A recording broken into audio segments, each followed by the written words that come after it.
The Columbia River Gorge, a wonderful place for many things. Sure, it's windy out here and there's scenery, but there's also incredible geology.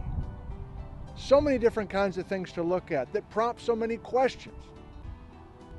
How long has the gorge been around? How did it form? Has the Columbia River always cut through the Cascades to the ocean? The rock layers in the walls of the Columbia Gorge. What kind of rock? Where did the rock come from? And why are the layers flat in some places and tilted in others? What does the tilting tell us about the history here? Where's the Bridge of the Gods? That sounds like a cool place. How about Celilo Falls? Why are there so many waterfalls in the deepest part of the gorge? What about Beacon Rock? Or the old scenic Columbia River Highway? And I get this one a lot. The Ice Age floods that many people now know about coming from Montana, did those Ice Age floods create the Columbia River Gorge, blast a hole through the Cascade Range on the way to the Pacific Ocean? There's so much to study out here. Let's get busy, question by question, figure this stuff out. The Columbia River and its tributaries have drained a large section of North America for millions of years. Where the river cuts through the Cascade Range, that's the Columbia River Gorge, the state line between Washington and Oregon. How long has the gorge been here? How did it form? It's the only passage through the mighty Cascades. You might be scratching your head thinking of ways that the river could break through the mountains, but actually, the river is older than the mountains. The Cascade Range is not just a pile of lavas. Plate tectonic uplift formed the Cascades that we know today. 3,000 feet of uplift in the last 3 million years. Uplift during the Ice Age. But the Columbia River has had a much longer history in this region. Starting 17 million years ago, the Columbia River basalts flooded the inland Pacific Northwest with hundreds of thick lava flows that came from deep cracks in the crust, up to 200 miles east of the Columbia River Gorge. Lavas that have nothing to do with the Cascade volcanoes. Back then, there was an ancient Columbia River Valley, 60 miles wide, kind of like today's Willamette Valley in western Oregon. And the Cascades in those days were low, a modest upland with occasional volcanic cones. The Columbia River basalts used this early valley through the low Cascades to get all the way to the Pacific Ocean. We know this by carefully studying the lava bedrock in the walls of the gorge. Part of a wide swath of mostly Columbia River basalt layers found through this stretch of the Cascades. The thicknesses of individual lavas are remarkably constant from Idaho to the Oregon coast, which means they were flowing over a landscape that was pretty much flat. No major cascades at the time, no big gorge. But today, in the heart of the gorge, the Columbia River basalts are thousands of feet above the river. Why is this? What happened? Plate tectonic uplift. An uplift that created the modern Cascades. Remember, 3,000 feet of uplift in the last 3 million years. And the Columbia River, cutting against the uplift, made the gorge that we know today. The regional arching of the bedrock layers was so extreme that we have a rare glimpse at the rock layers below the basalts. Deep in the Cascades, the Eagle Creek Formation is exposed. Hundreds of feet of volcanic mudflows, lahars, pieces of petrified wood, and volcanic blocks from eruptions 20 to 30 million years ago. So the Columbia River Gorge that we know and love is geologically pretty young, cut in response to an Ice Age uplift episode. And that means the dramatic vegetation changes through the gorge created by a rain shadow effect is also a recent development. Have you driven through the gorge lately? There's a pretty amazing change, isn't there, from one end of the gorge to the other? It's certainly not all like desert stuff that we have in eastern Washington. You drive the gorge from west to east and you experience a change of 100 inches of precipitation down to 10 inches annually in 80 miles. A wet set of plants down to desert plants, with windsurfing and kite surfing in the transition between the two extremes, all created by tectonic uplift. The Columbia River itself had different courses in the broad valley it followed through the old low Cascades. There are very clear snapshots in time to confirm this. One of the Columbia River basalt lavas, the Priest Rapids flow, was liquid and hot when it came out of deep cracks in Idaho 15.2 million years ago. The flow developed great columns in eastern Washington where the land was completely flat back in the day. But as the lava approached the low Cascades, the lava found a river valley with an ancient Columbia River in it. Like filling a mold, the lava funneled into the valley and eventually hardened into basalt. At the Dalles, the Priest Rapids flow is mostly pillow lavas, as the lava battled water in the channel. Lava versus water is always dramatic, like in Hawaii today. Long after the lava hardened, the old valley walls weathered away, and the Priest Rapids basalt shows us precisely where the Columbia River flowed exactly 15.2 million years ago. And the best place to see this intra-canyon flow? Crown Point. The Vista House sits on top of 600 feet of a Priest Rapids lava flow that once upon a time flowed through an ancient Columbia River valley. Each lava has a unique set of minerals and isotopes, a chemical fingerprint used by geologists to follow the flows across the Northwest. Other lavas show different snapshots in time, where the Columbia used to flow, all within the broad valley long ago, with some of the larger lava flows making it all the way to the Pacific Ocean. So did the Ice Age floods make the Columbia River Gorge? The answer is no. Remember, the river was here before the modern Cascades, and the mountains uplifted against the river to make the gorge. But the Ice Age floods did leave their mark. The famous Ice Age floods impacted much of the Pacific Northwest over the last 2 million years. An ice dam in northern Idaho created glacial Lake Missoula. Repeated failures of the Purcell ice lobe meant 100 Missoula floods across eastern Washington.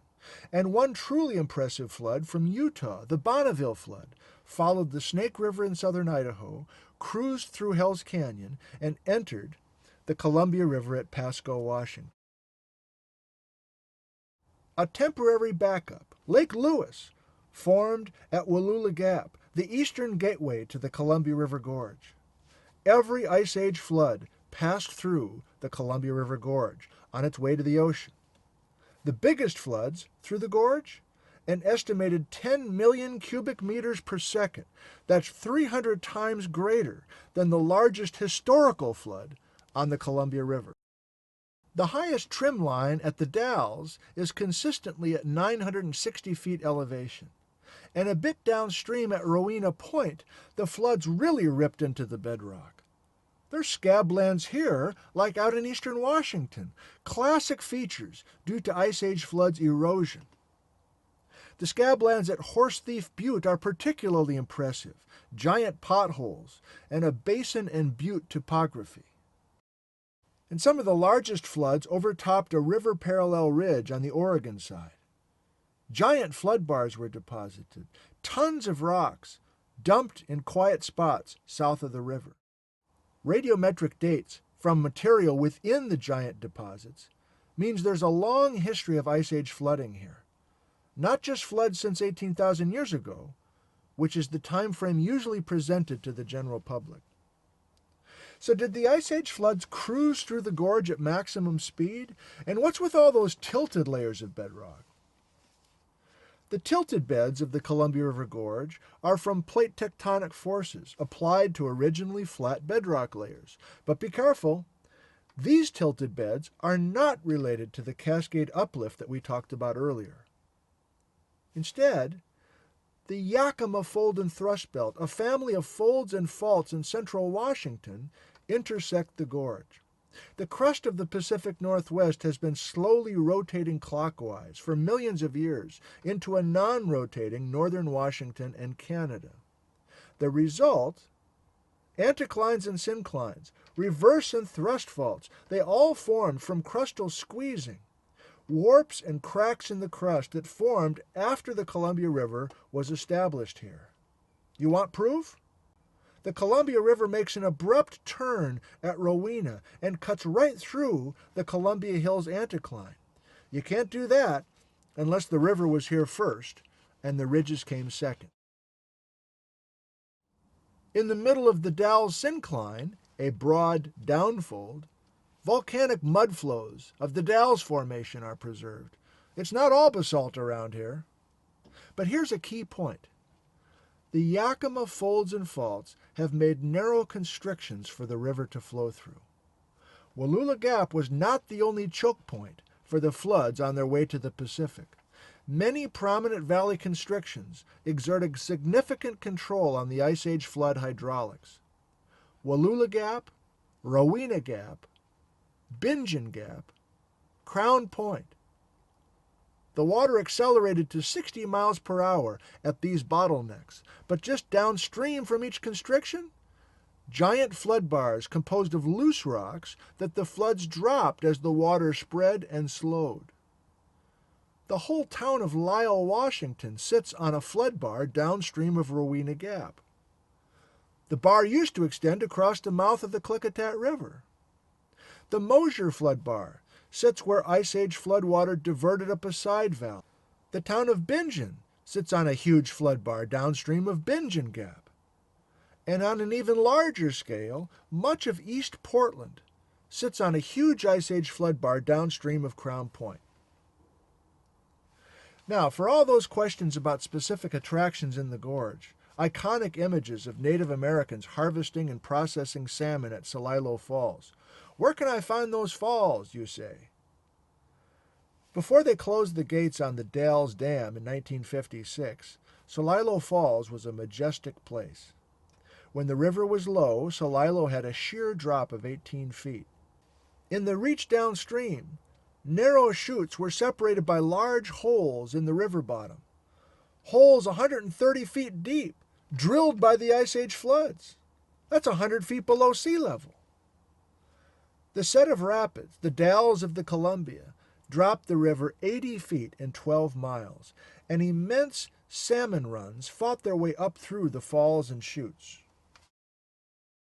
Celilo Falls is no more, buried under still water behind the Dalles Dam.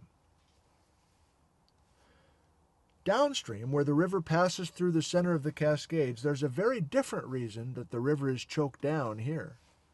Lewis and Clark in 1805 took note of large stands of partially submerged tree stumps, a submerged forest of the Columbia, trees up to 25 feet tall, thousands of drowned stumps upriver as far as the Dalles.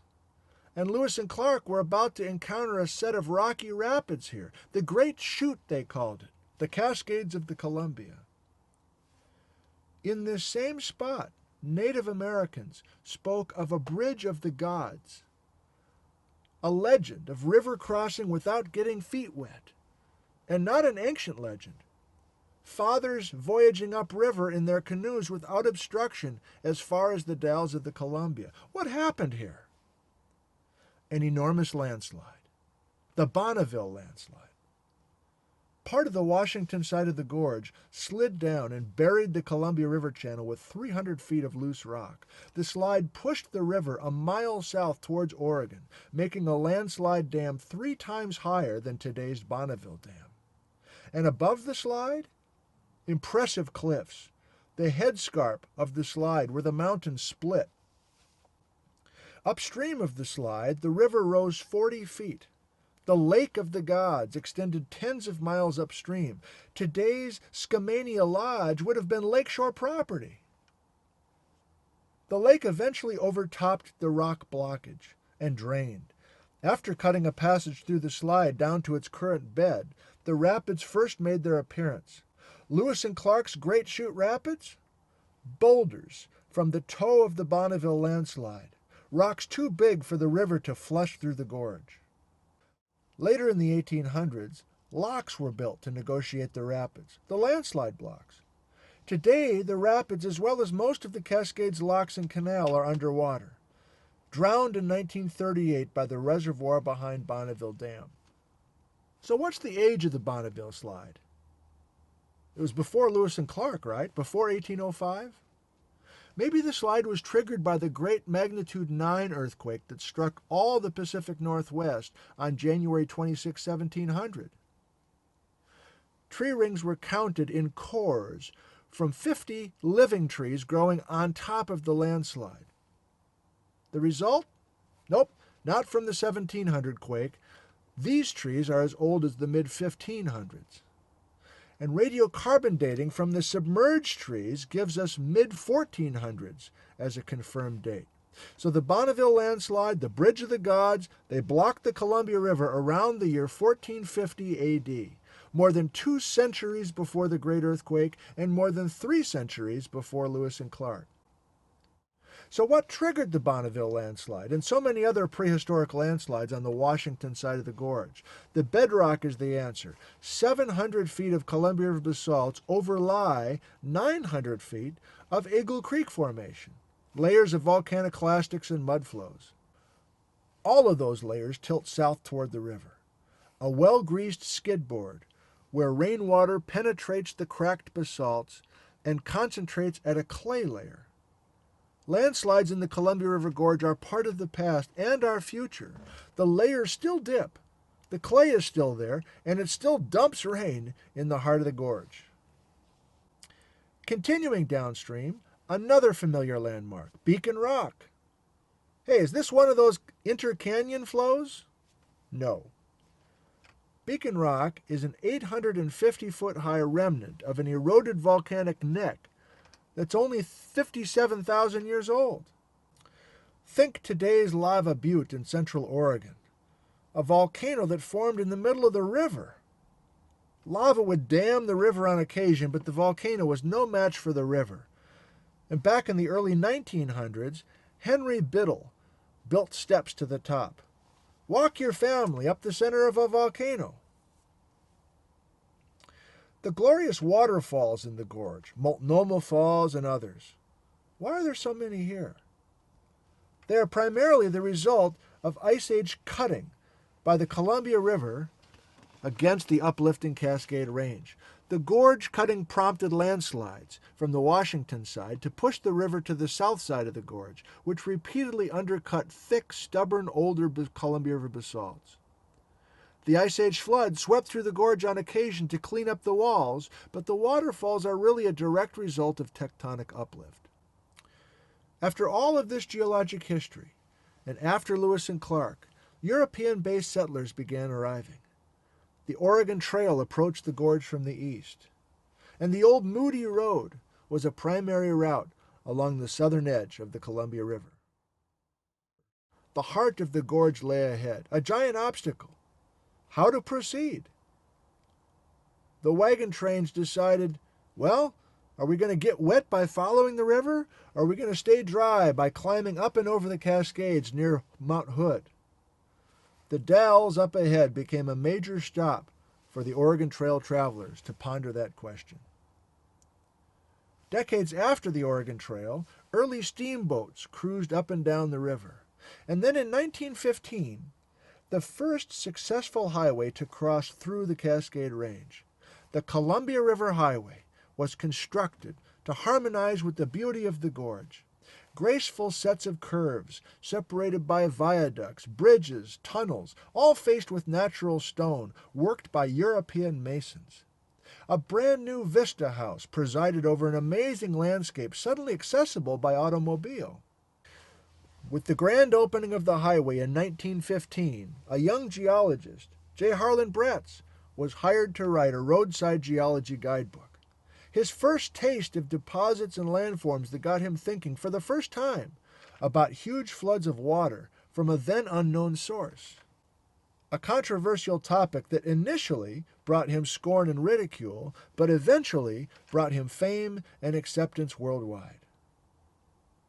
Of course, the wild Columbia River was tamed in the 20th century to harness the power of the river. A continuous string of reservoirs, ending at tidewater at the foot of Bonneville Dam.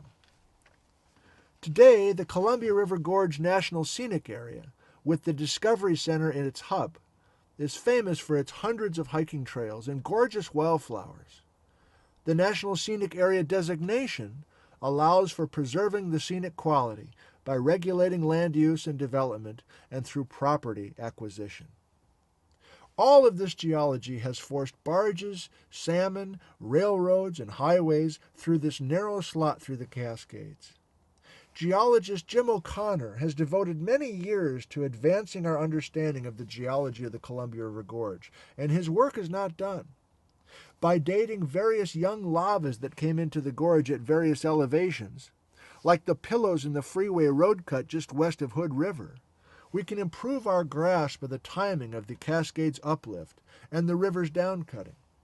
More work is also needed on the history of river blockages here. So many lava dams and landslide dams through the history of the gorge. How did those blockages affect ancient fish populations? Stay tuned. Like all branches of the sciences, there are always new questions that geologists will work to answer. An awe-inspiring place, the Columbia River Gorge, a beautiful geologic laboratory for all to enjoy.